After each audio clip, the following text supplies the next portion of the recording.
Hey there, welcome to Tour de Lafayette. I'm your host, Stephen Smith. In this episode, we'll take a tour of the Centennial Neighborhood, located just north of the heart of downtown Lafayette.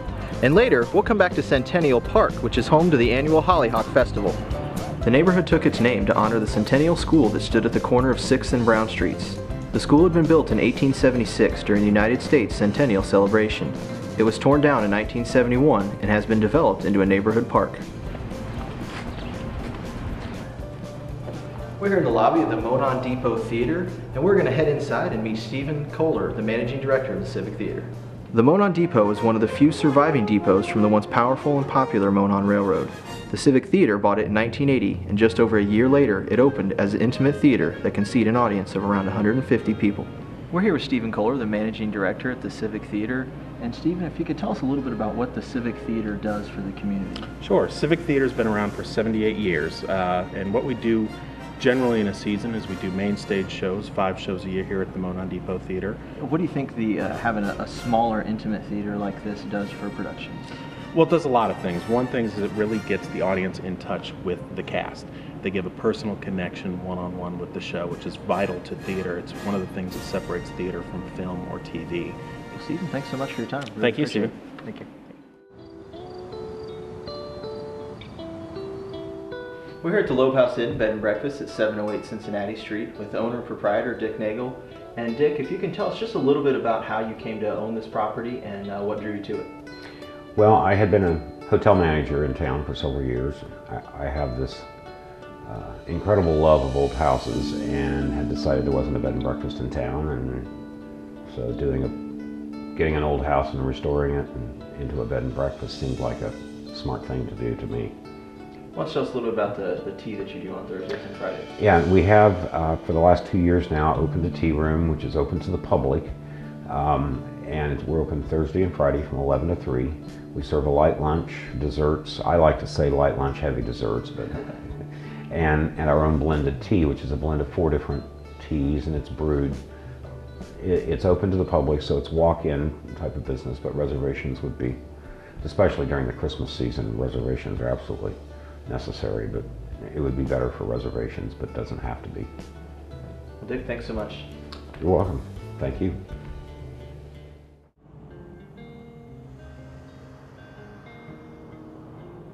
We're with Jeff Ryder, who's the builder and developer of these 4 row houses.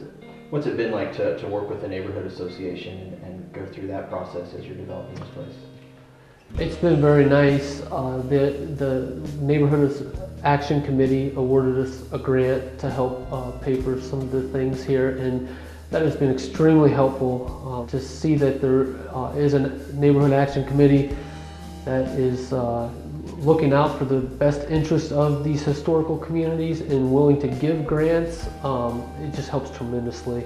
Looks like you're working on putting some modern touches in here as well as you know, combining that with the different historical elements such as the exposed brick. Yeah, so we want to show this exposed brick from 1879. It's a beautiful masonry work, and we're just adding nice touches to it and really creating a nice urban feel to the apartments.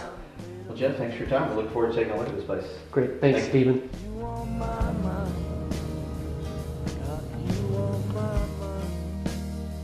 That's why I said don't go to that bed from which you're leaving.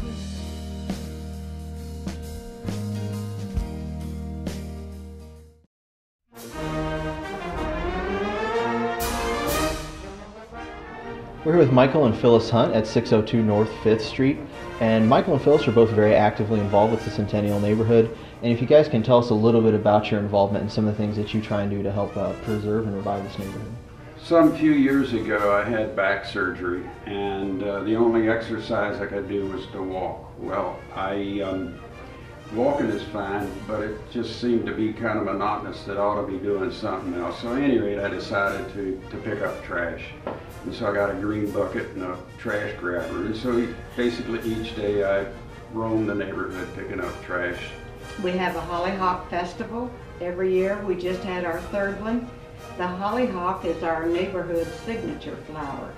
So about the time they're in full bloom up at the neighborhood park, we have a festival up there, and we provide food and drinks and just get everyone around together. The public's invited.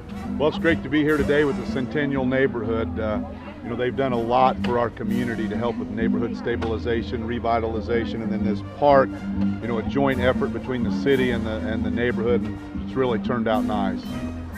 That'll do it here at Centennial Park for the Hollyhock Festival. If you get a chance sometime, come and check out the park. The Centennial Neighborhood includes sections of the town that were platted just 4 years after Mr. Digby laid out the original plat. Several churches call this area home.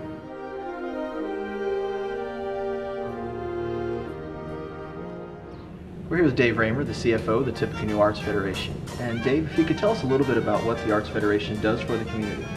Well, in 1976, TAF was started simply as an arts calendar. As time went on, it became obvious that Tippecanoe Arts Federation would serve a larger role for the community. TAF now serves as the regional arts partner with the Indiana Arts Commission, and we serve a 14-county region.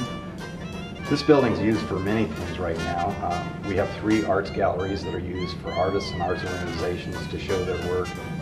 Well, we'd love to see some of the building. Well, let's go take a look.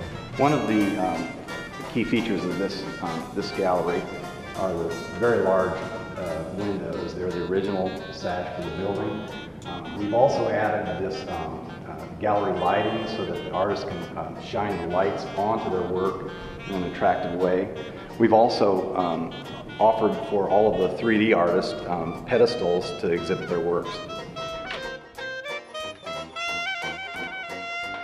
Stephen, the most impressive part of this Tippecanoe Arts Federation's Wells building is the exterior front.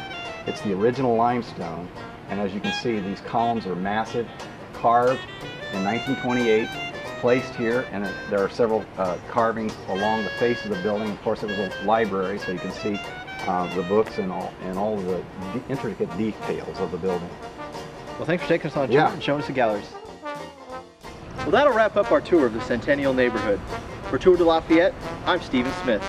Remember, preserving the past is preserving the future.